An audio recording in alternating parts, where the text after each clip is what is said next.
Hey, good morning, friends. Mark Holmes here with my buddy Cowboy Joe Boo, as well as Joe Bear in the house. And as always, thank you guys for watching, commenting, subscribing, and being part of the Joe Boo Sports Report.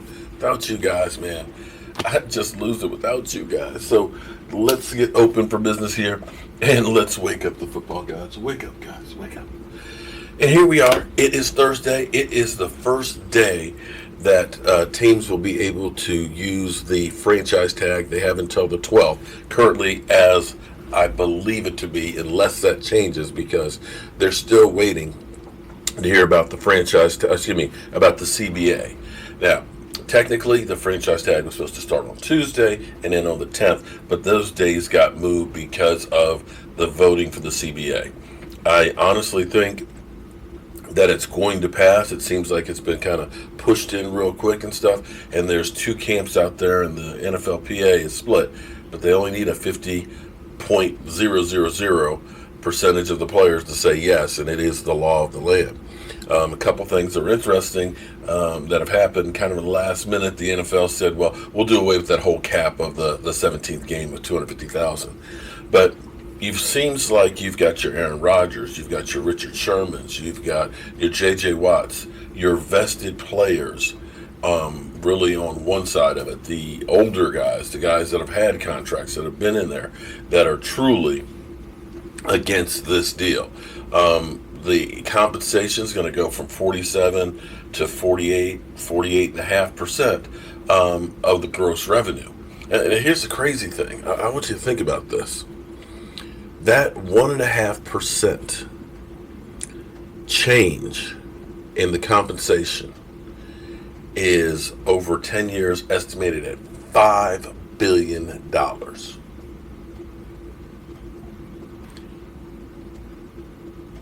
The contention is the 17 game schedule. Players look at it as you've got more teams in the playoffs. You've got more games that you're going to be playing that are going to matter. Let's face it, reducing 2 preseason games doesn't really take any wear and tear off your starters because they don't play in all 4 of those. Now, the NFL owners, they're reducing from 26, I think, to 16 padded practices and training camp.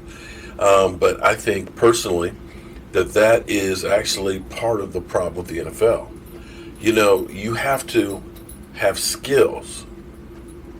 You have to learn how to tackle, and you can't go from 0 to 100 on Sunday. It would be like saying, I'm training for NASCAR, but you can't drive more than 100 miles an hour in practice.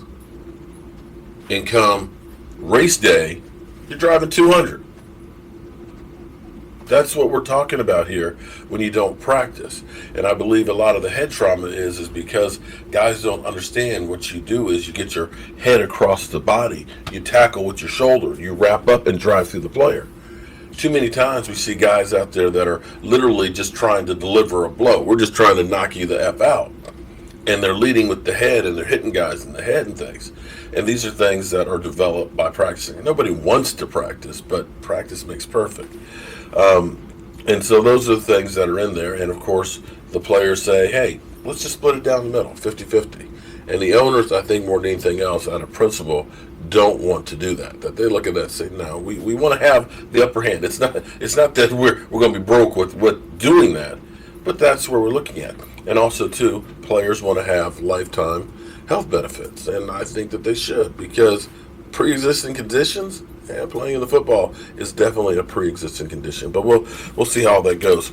We've got all the owners, the scouts, all the future players, the agents, all in one place for the combine. And the combine starts today, workout-wise. We've already gone through and seen physicals. They've already done interviews with the players and things. So you're getting a taste. Now, understand the combine. It's like the SATs.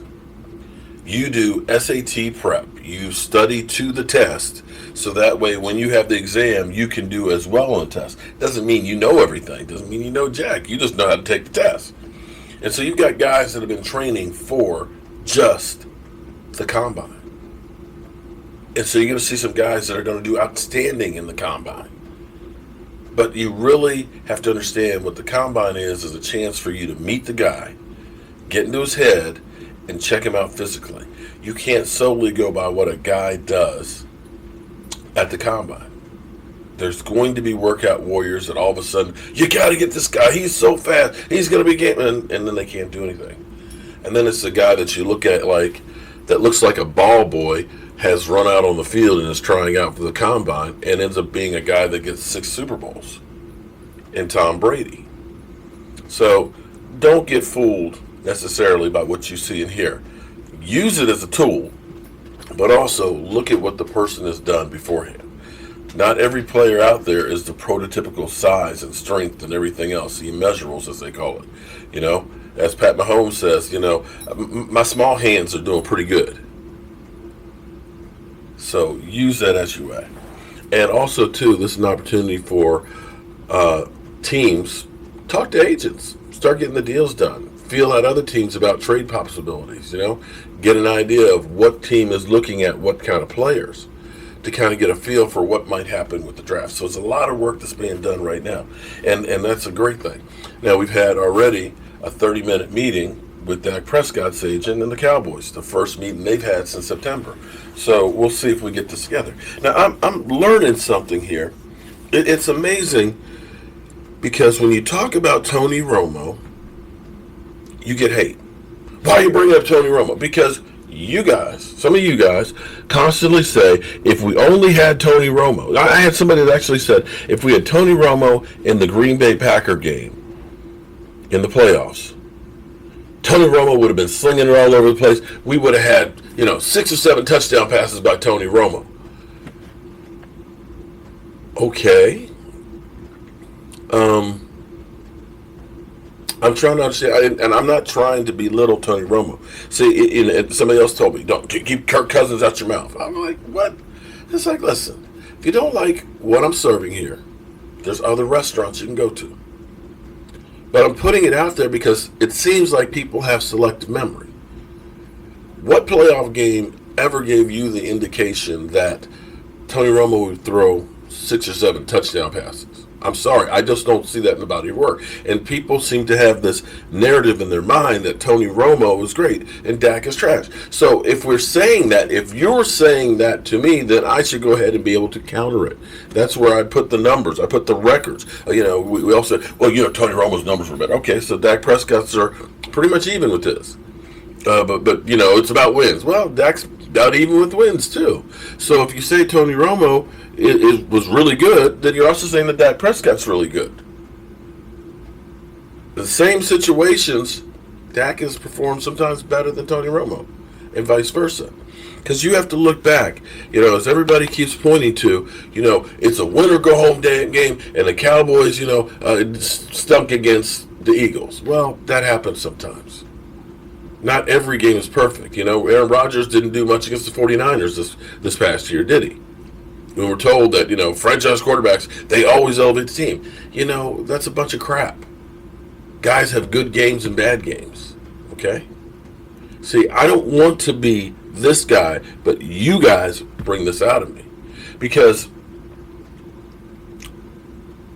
we had 3 years in a row win or go home games to finish the season.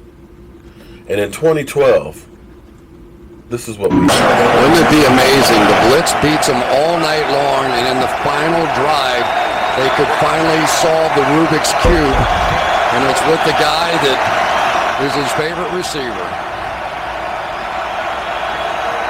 With 3 minutes left, pressure is on, floated and intercepted by Rob Jackson, who's made some big plays this season intended for DeMarco Murray and picked off by Jackson.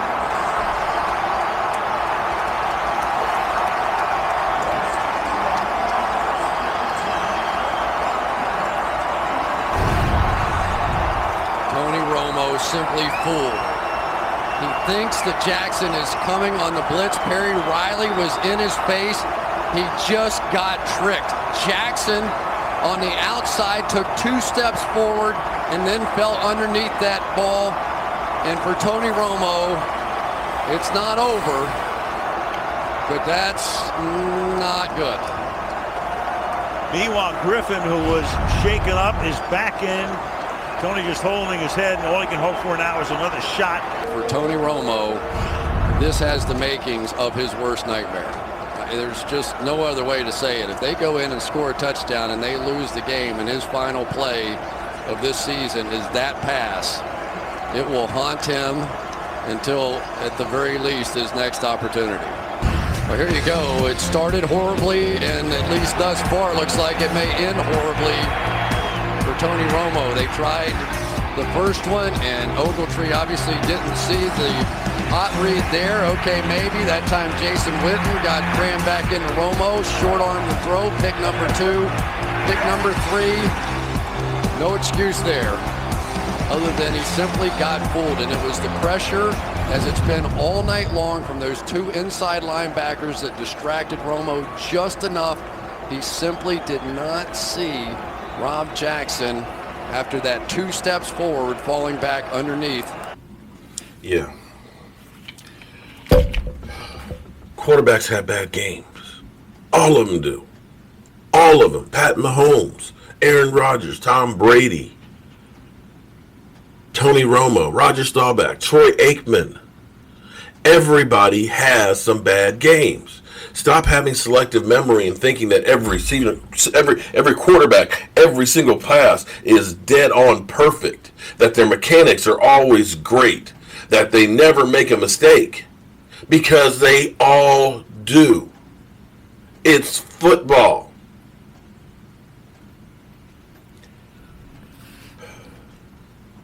So I keep getting people who talk about my quarterback and say, if we only had Tony Romo, that guy was so good. Dak is terrible. He couldn't beat the Eagles. Well, Tony Romo couldn't beat the Redskins. He couldn't beat the Giants the year before. He couldn't beat the Eagles when it counted down the stretch. And I'm not saying that to belittle him. As people will say, well, he didn't have a team around him, or he didn't have players. We can all make excuses. The reality is the Dallas Cowboys, under Jason Garrett, failed. The constant thing that we had was Jason Garrett. You can't look at his body of work and say, that guy is a Hall of Fame coach. Now, we'll see, given time, what happens with Mike McCarthy. I, for one, think it's going to be a good move, and I think it's going to work out great. So I know I'm going to get a lot of hate. I know Romo fans are going to really go off on me, and that's fine. But understand, listen, there's freedom of choice here. This is my YouTube channel. I'm not doing nudity. I'm not doing cussing. I'm not doing child anything and all that. I'm putting out my opinion on what I believe. And you can choose to watch it or not to watch it. If you don't like it, I'm okay with that. So it's on you whether or not you're here.